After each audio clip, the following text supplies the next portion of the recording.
Bienvenidos, queridos amigos, a este su programa de oratorio virtual en el segmento La Paz con ustedes. Alegría y paz a cada uno de ustedes que se está conectando por las redes de Facebook y los canales de YouTube. Bienvenidos sean nuevamente. El día de hoy trataremos el tema de la violencia sexual en los niños y en los adolescentes. Para ello he tenido la fortuna de que la doctora Nilda Esther Santamaría Romero aceptara mi invitación. La doctora es médico psiquiatra, especialista en niños y adolescentes. También ella se dedica a lo que es la docencia en la Universidad de Panamá y otras universidades dentro del país, cuya cátedra es la medicina legal y la psiquiatría forense. También se desempeña como motivadora, como de otros programas que a ella la invitan. Bien, antes de comenzar el programa, como todos los miércoles, leemos algún versículo de un capítulo de la Biblia que es elegido en relación al tema que vamos a tocar. Y al final del programa haré una pequeña reflexión. Para hoy he tomado del Evangelio de San Mateo, del capítulo 18, versos del 5 y 6. Dice así: y el que reciba a un niño como este en mi nombre, a mí me recibe. Pero al que escandalice a uno de estos pequeños que creen en mí, más le vale que le cuelguen al cuello una de esas piedras de molino que mueven los asnos y lo hundan en lo profundo del mar. Palabra del Señor, gloria a ti, Señor Jesús. Doctora Nilda, bienvenida pues a este tema un poco difícil, pero que es muy cotidiano. Pues nos gustaría que nos diga qué es la violencia sexual en estos niños y adolescentes y cómo debemos educarlos para la prevención. Bien, buen día a todos y a todas, y en realidad el placer es para mí que me den esta oportunidad de poder compartir, conversar sobre una temática que realmente es preocupante. Vamos a empezar, y me encantó definitivamente la lectura de este texto porque es muy, muy pertinente. Y vamos a empezar, antes de proyectar una serie de diapositivas que nos van a ayudar en la presentación, vamos a empezar con la lectura de un casito. Dice: Bellaflor es una pequeña niña cuya madre le ha dicho: no dejes que nadie toque tus partes. Tiene 7 años. Es inteligente, vive con papá, con mamá y 2 hermanos de 10 y 2 años de edad. En cierta ocasión, un tío que llegaba con alguna frecuencia a casa acarició sus genitales, le dio una muñequita y le pidió que guardara el secreto, que ella era su sobrina favorita. Así, inició una cadena de manipulaciones sexuales hasta que presentó la niña una verruguita en su región genital, en su parte vulvar. Esto se llamó, o sea, estas verruguitas se llaman condilomas acuminados. Así que la pediatra que examinó a la niña le explicó a papá y a mamá que eso se adquiría vía sexual y que aunque la niña estuviera en aparentemente no, estaba íntegra desde el punto de vista de conservar una estructura que nos da la virginidad llamada himen. De todas formas, eso era un abuso sexual. Los padres quedaron totalmente asombrados, sorprendidos, y lo único que se le ocurrió preguntar a la niña fue, ¿quién fue?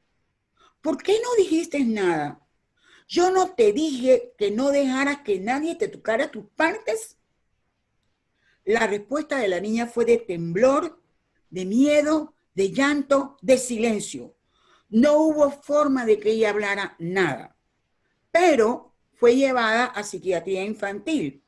Y ya en un ambiente de mayor tranquilidad y empleando la doctora las técnicas especializadas, la niña logró dar el nombre de su agresor, que era el tío. La respuesta de la niña cuando explicaba esto fue de temblor, de miedo. Estaba avergonzada, presentaba muchos sentimientos de culpa porque le había pasado esto, a pesar de que su mamá le dijo que no se dejara tocar sus partes. Y ella, una niña de solo 7 años, se sentía responsable de no haber evitado el abuso.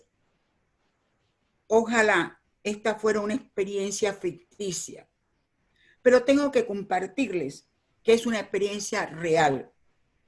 Lo único que he hecho es cambiar el nombre de la niña por razones obvias. Con este preámbulo vamos entonces a abordar el tema de los abusos sexuales, ¿verdad? En la niñez, y obviamente la niñez incluye niños, niñas y adolescentes, ¿sí? Como ya se le dijo, yo soy la doctora Nilda Santamaría. El logo que ven es de MS Consultores, un grupo que se dedica a facilitaciones, atención y muchas otras cosas más. ¿Sí? Continuamos con las diapositivas.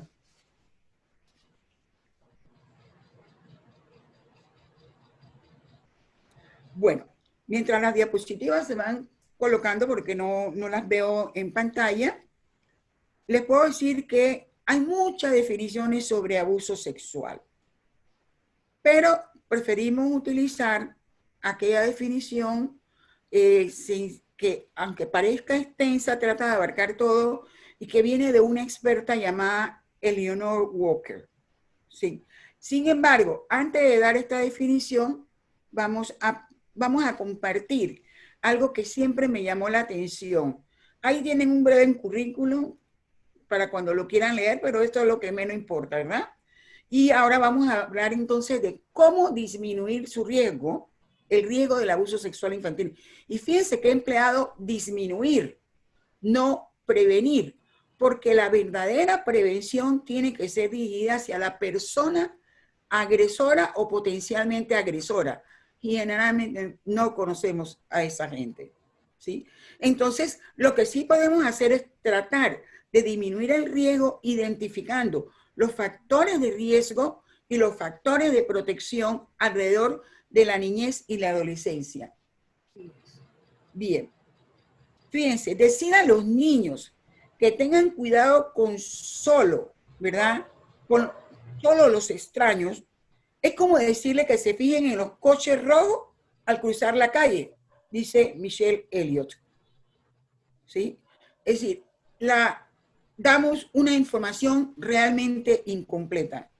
Y este pensamiento, o esta reflexión que estoy colocando, fue dicha por un joven a los 15 años en 1998. Y estamos en el siglo XXI. ¿Okay? Roderick Lee dice, si hacemos una ecuación y sumamos los malos educadores de la calle, los excelentes estimuladores de la educación, la deficiente educación de los valores y la falta de comunicación en la familia, nuestro resultado será una aberrada y deficiente educación sexual que comienza casi desde que gateamos. Por eso estamos haciendo esto, porque nosotros no queremos que se diga no te dejes tocar. Eso es una mala orientación porque está responsabilizando a esa niña y a ese niño a que sea responsable de que alguien que tiene mayor poder definitivamente pueda abusar de él.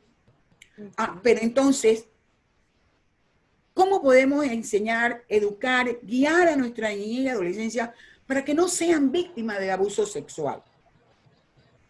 Vamos a hacer unas recomendaciones a las personas adultas, que somos las que supuestamente tenemos la obligación, el derecho de educar a nuestros niños, a nuestras niñas, desde nuestra casa primero y luego desde otros lugares, como la escuela o las charlas que se puedan dar dentro de la misma control, el mismo control de desarrollo y crecimiento, que no solamente debe ser medir y pesar a un niño, sino ver cómo anda el asunto desde el punto de vista del desarrollo.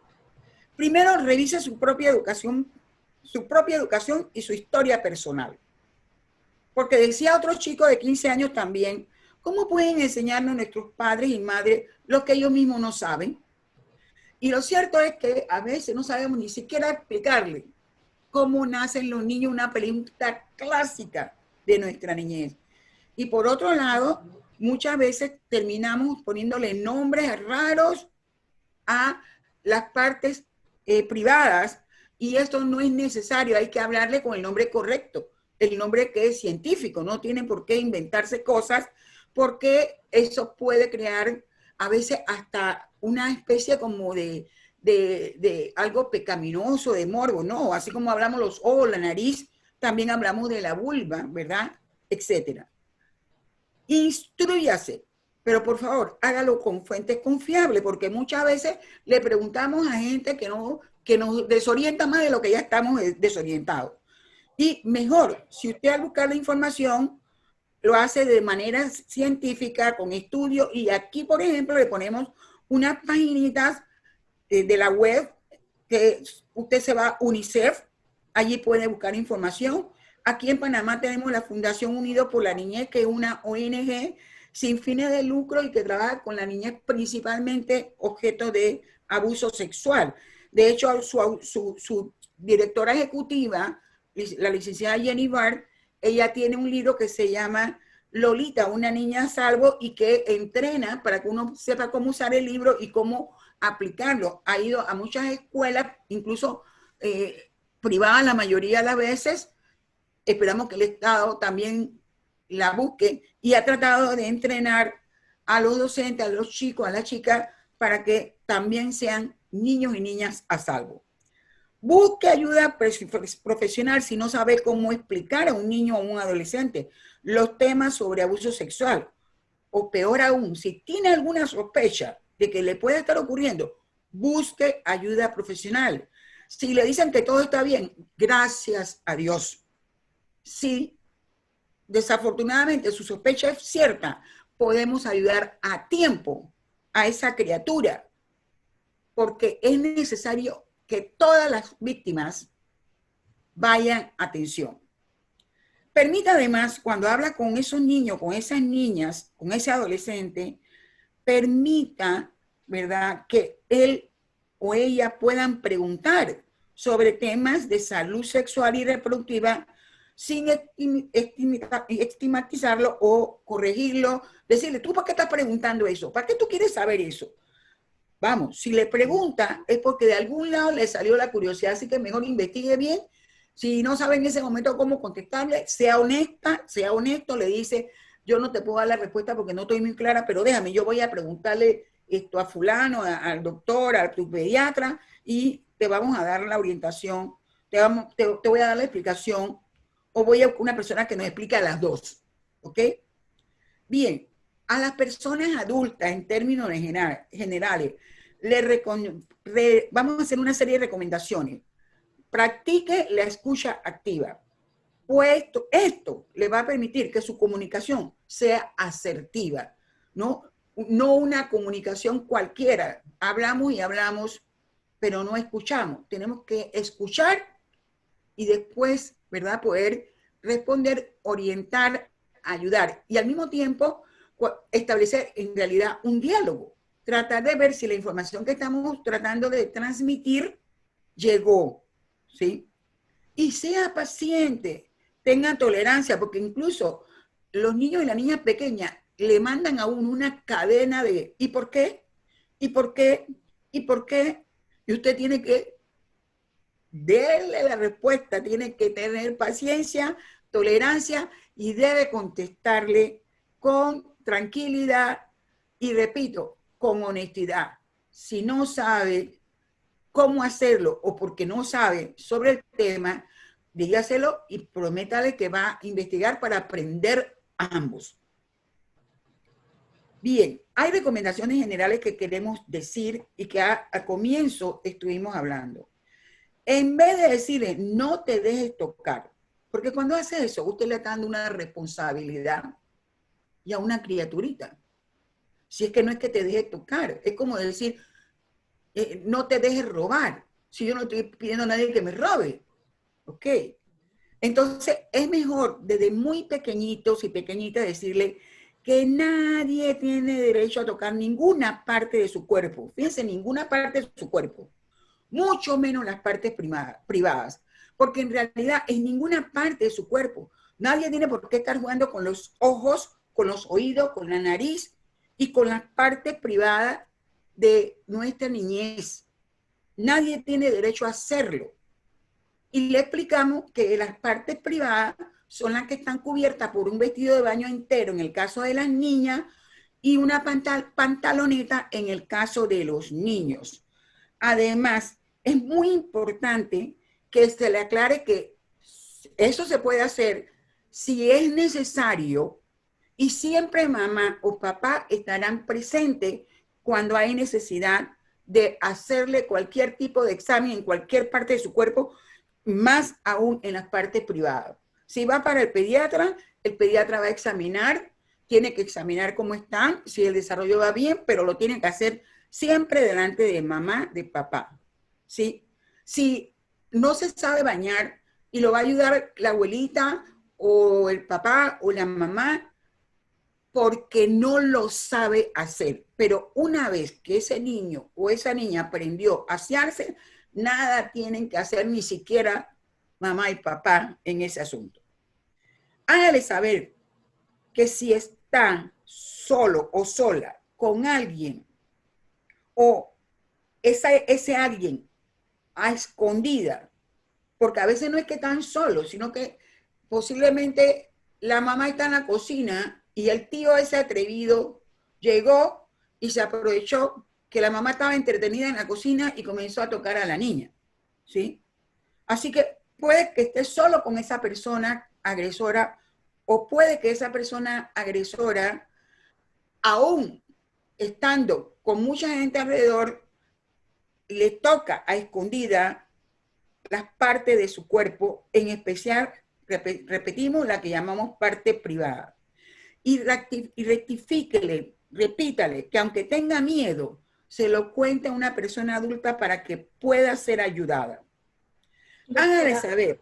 ¿Sí? Haciendo un alto aquí, por ejemplo, sí, con los niños muy pequeños, que en realidad ellos aprenden mucho por lo que ven y por lo que oyen. Correcto. Un niño de 3 años, tanto niña como niño.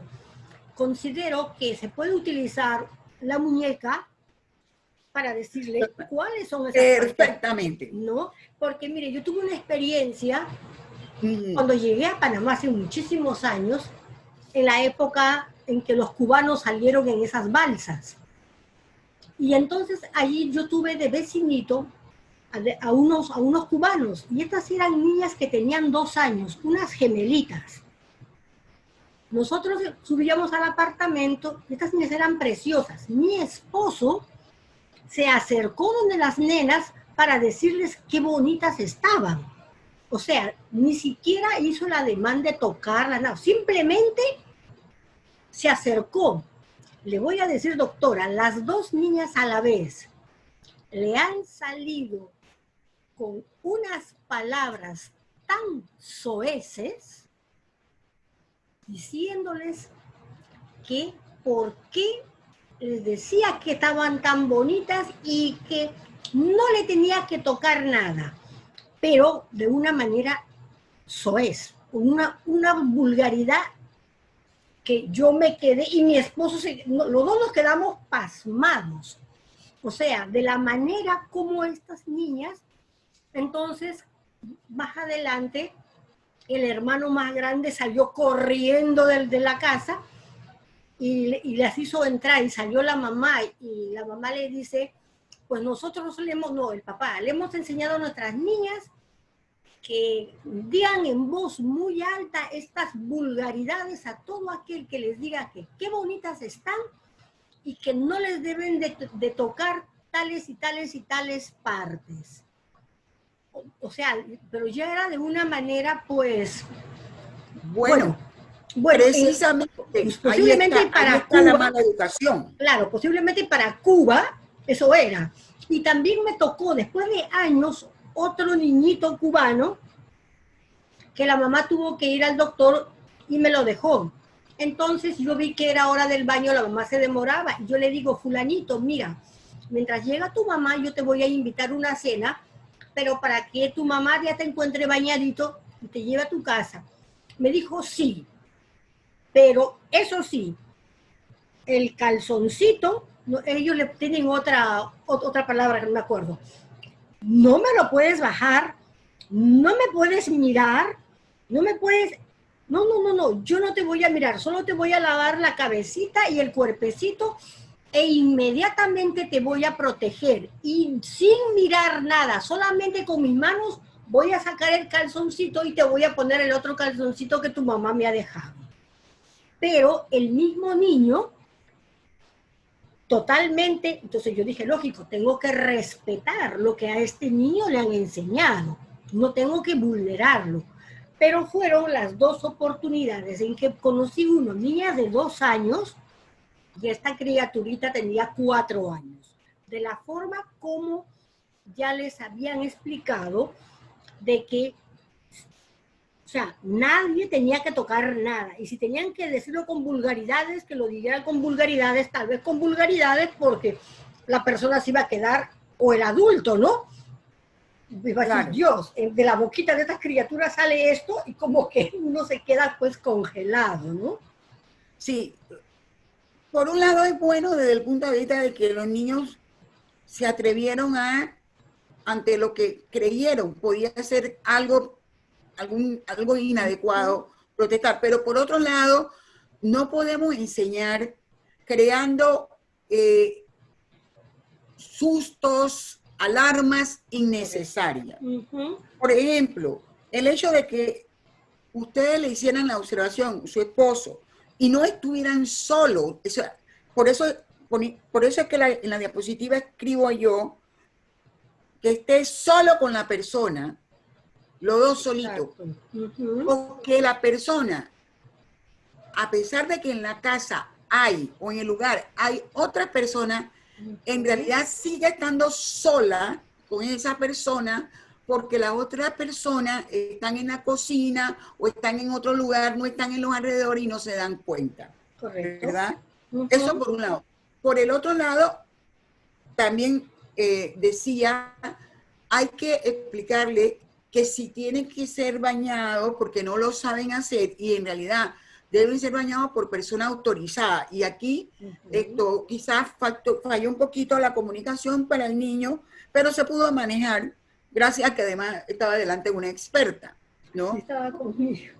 Sí, es importante que el niño o la niña sepan que, por ejemplo, ni siquiera el doctor, la doctora pediatra puede examinarlos si no está al lado de un adulto autorizado en su crianza, ¿sí? A solas no.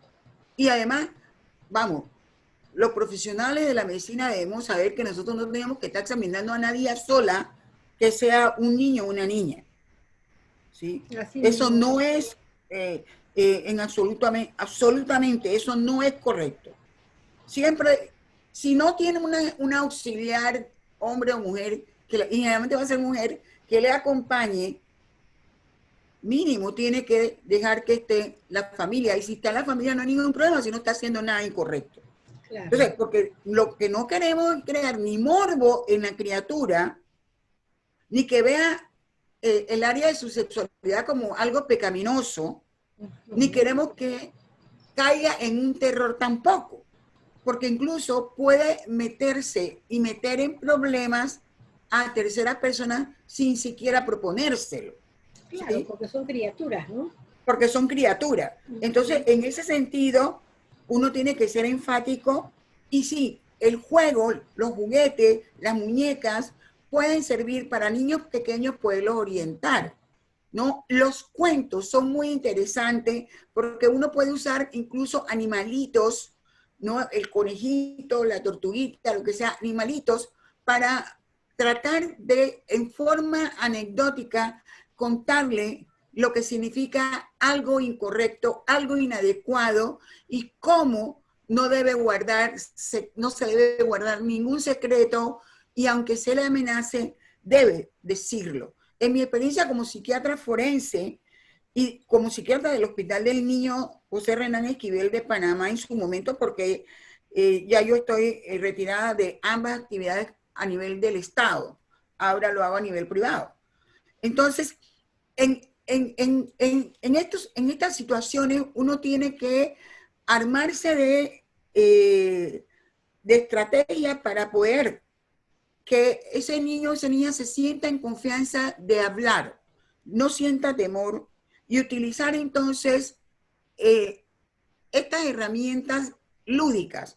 Y le decía, en mi experiencia, hay niños y niñas sobre todo, porque desafortunadamente la mayoría de los casos suelen ser en la niña, pero no podemos descuidar a nuestros niños porque también son objeto de abuso sexual. Me decían, doctora, él me amenazó con que me iba a matar, pero no me mató nada, doctora. O sea, como quien dice, si yo hubiera sabido, hablo antes, ¿verdad? Aunque yo le tengo que decir que hay experiencias muy crueles. A mí me tocó examinar a una niña que era su propio padre, el abusador, y la amenazó con matar a la mamá. Y para darle una pequeña muestra, buscó una excusa cualquiera y entró a cachetadas a la señora madre de la niña.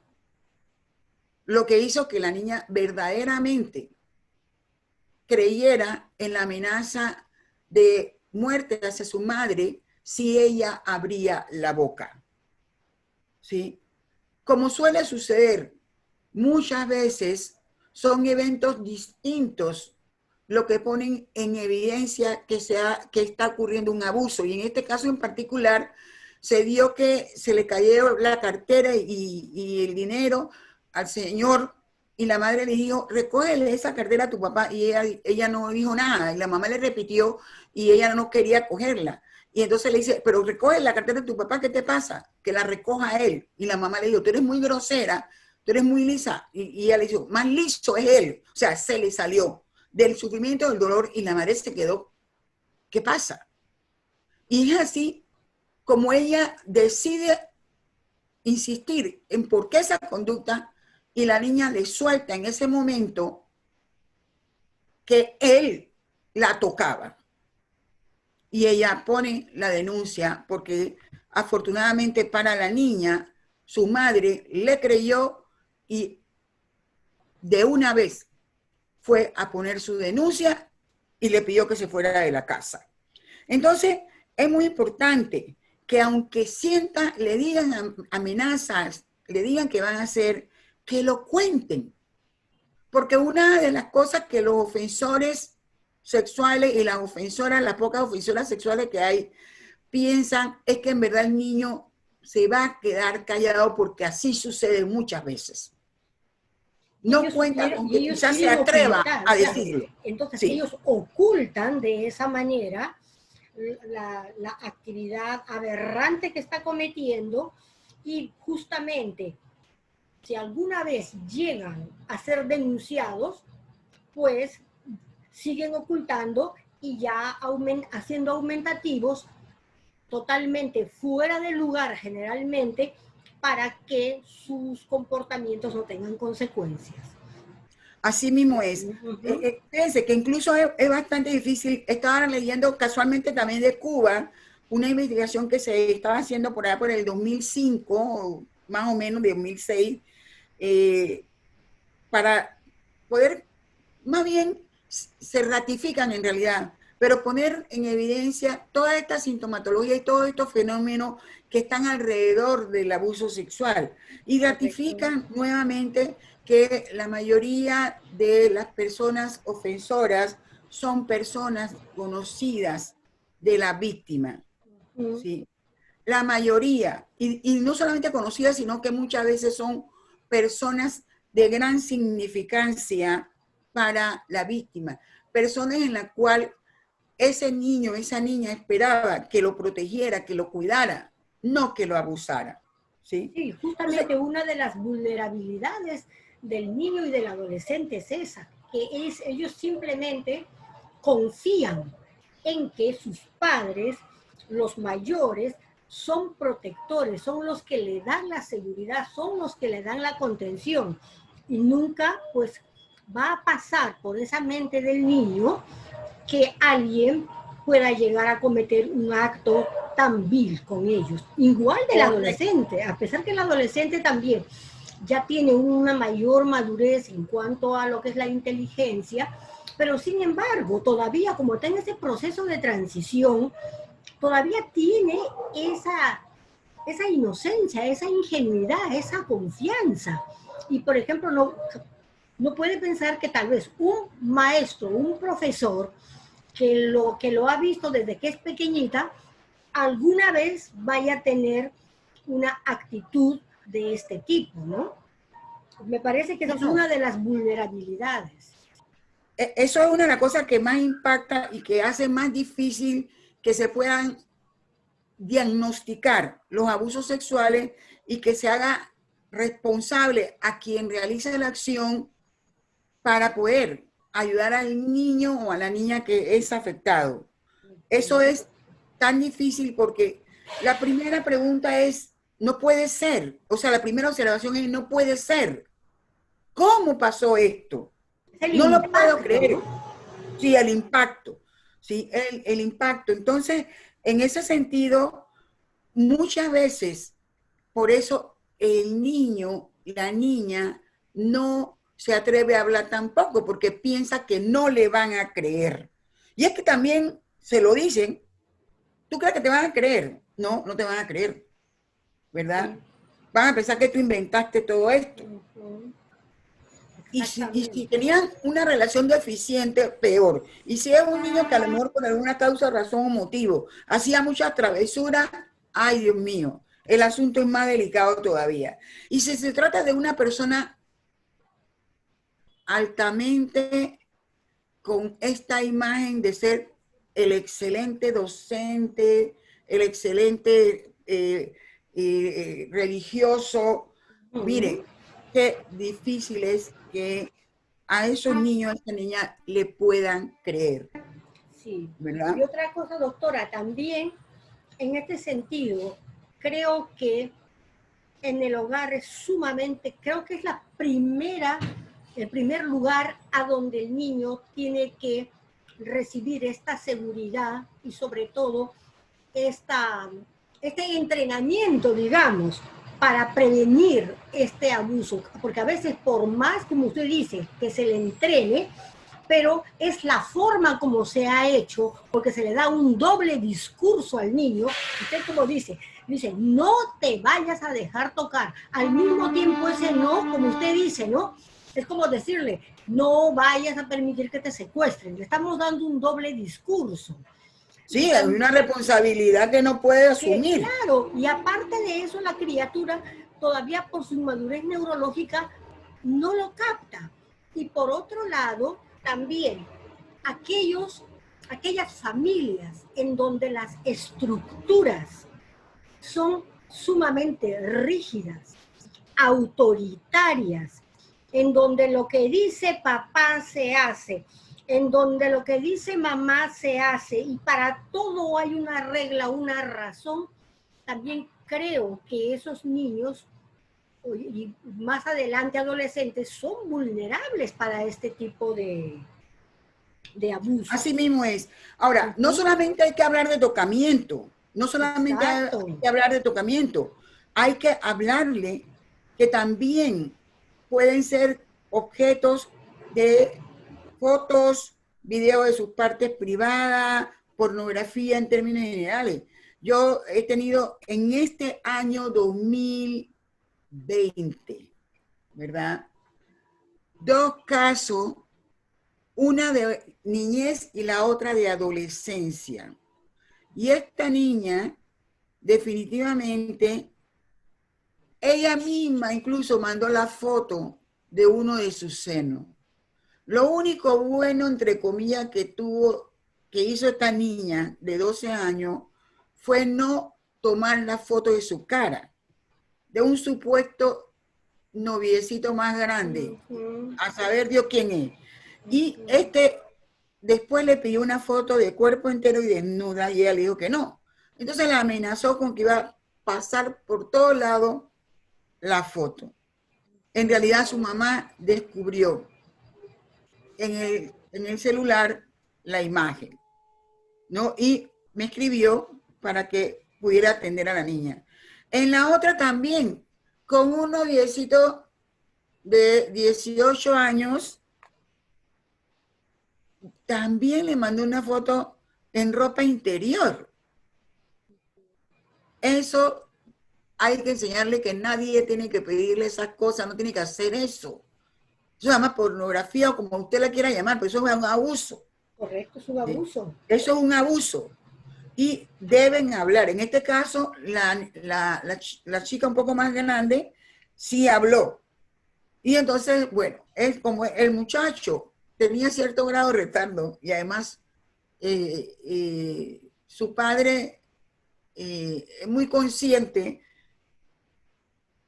una autoridad fueron a hablar con él. Así que, bueno, afortunadamente de la foto no pasó, pero mire hasta dónde iba a parar el asunto si la chica no pide auxilio oportunamente. Por supuesto que ha quedado tan nerviosa que ahora no quiere saber de novio ni de nada por el estilo. Y la idea no es que caiga en eso, ¿sí? Pero incluso de haber tenido una educación más amplia, nunca se hubiera tomado la foto posiblemente. Claro, ¿Okay? porque también ahí el adolescente es vulnerable, porque también ya comienza ese proceso en que las hormonas empiezan a aflorar, sobre todo lo que es la parte sexual. La adolescente quiere ser admirada, que está hermosa, quiere ya el corazón, le empieza a sonar, y entonces allí aprovechan inclusive otros adolescentes, ¿no? Que ya tienen inclusive esta patología, digamos, de aprovecharse de esta forma y quién sabe más adelante llegan a la violación propiamente dicha del cuerpo, ¿no? Claro, lo único que quisiera aclarar y donde quiera que voy, trato de que por favor no debemos evitar confundir la maldad con la enfermedad. Y casi siempre cuando usamos la expresión de patología, la gente tiende a creer que son personas enfermas. Y lo cierto es que la mayoría, lo que tienen enfermos son sus valores morales. Sí, efectivamente. Okay, pero saben perfectamente todo lo que hacen y lo hacen porque quieren y excepcionalmente encontraremos alguno que otro enfermo o enferma. Sí, generalmente, en mi experiencia como psiquiatra forense del Instituto de Medicina Legal de Panamá, puedo decirle que es muy raro encontrar una mujer que sea abusadora sexual, por lo menos de niñez. Y la vez que tuve un caso, la madre era una paciente esquizofrénica que había enviudado, ¿no? Y entonces con un hijo de 14 años con retraso mental moderado, había creído en estas prácticas, por supuesto, incestuosas, ¿ya? Pero a ambos, él con un retraso mental moderado y ella con una esquizofrenia de patología base, había caído en esto y por supuesto tratamiento psiquiátrico para ambos. ¿Sí? Claro. Esto sí es una patología, pero la mayoría son personas que saben lo que están haciendo, por eso trabajan en la clandestinidad, por eso no es tan fácil detectarlo, por eso evitan la penetración hasta que ya no aguanta. ¿Por qué? Porque dejan evidencias cuando penetran, porque por diferencia anatómica definitivamente va a haber un daño físico marcado. Y muchas veces se le descubre porque hay un embarazo o los condilomas acuminados de los cuales hablaba en el casito que compartí. ¿Sí? Alguna fisura que produce sangramiento, pero tratan de cuidarse. Yo recuerdo un caso de un profesor, el maestro de educación física, y después se descubrió que lo hacía con varios niños. Usaba los muslitos juntos para él satisfacer sus deseos del niño con sus órganos genitales, de él. Y a todos le decía lo mismo, tú eres mi alumno favorito. ¿Cómo se descubre esto? Porque la mamá está viendo un programa, una película sobre insectos y decidió darle educación sexual al niño sobre el asunto de kinder. Y se queda sorprendido cuando ella está tratando de explicarle que el niño se pone a llorar. ¿No? Así que ella, enfermera, decide buscar un ambiente apropiado y así descubre que su hijo le está pasando esta cosa tan terrible. Imagínese, afortunadamente era sábado, de manera que cuando su esposo regresó, ella le explicó, este hombre quiso ir a atacar al maestro, pero nadie sabía dónde vivía ese hombre. Y el lunes ya había bajado la intensidad de la ira, de la rabia, y procedieron conforme tiene que ser, a través de la ley, ¿verdad?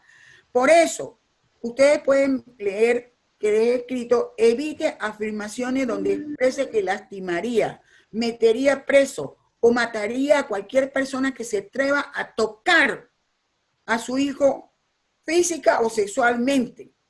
¿Por qué? Porque por un lado, quien lo hace puede ser algo muy importante en la familia. O por otro lado, ese niño o esa niña tiene miedo que por haber hecho eso a usted, ahora usted el que va preso. Y entonces carga con la culpa, dice, por dejarme tocar a mi papá, lo metieron preso porque le cortó el brazo, mató. Le estoy hablando de experiencias reales. Claro, claro, ¿Ah? claro. De un hombre que con el machete le bajó el brazo al primo ofensor de su hija de solo 12 años y lo descubre por un embarazo. Él había abusado cuando la niña iba camino a la escuela. En el camino a la escuela, en el campo, este hombre abusaba de la niña y ella no se atrevía a hablar. Pero un embarazo puso en evidencia todo. Y lo buscó y le dio con el machete. Y terminó preso el pobre hombre. Pues, claro, es que eso no era el camino. Correcto. ¿Sí? Eso no era el camino. Entonces, es importante evitar, aunque uno lo piense, es importante evitar hacer eso porque el niño puede, eso aguanta que el niño se atreva a hablar también, que la niña diga. ¿Cómo va a decir que fue su padrastro, su papá, su mamá, su tío, el abuelo, para que lo metan preso? Para que lo mate mi mamá, lo mate mi papá, lo mate mi hermano. Entonces, hay que evitar, simplemente hay que decir, bueno, yo, si una cosa está pasando, yo inmediatamente voy a buscar ayuda, listo. Claro, usted sabe qué ayuda tiene que buscar. Por supuesto, doctora. ¿Verdad? Por ejemplo, ¿cómo saber que nuestros niños o nuestros adolescentes están siendo abusados? Porque, sí, como usted dice, la mayoría se calla por muchos motivos, pero mamá, papá no se entera, pero ¿qué signos, sobre todo, de comportamiento, o sea, son notorios cuando el niño y cuando el adolescente están siendo abusados? Eso es muy importante y de eso vamos a hablar un poquito más adelante, ¿verdad? ¿Cómo no? ¿Cómo no? Terminamos acá diciendo que recuerde que usted tiene derechos, pero que también tiene el deber de supervisar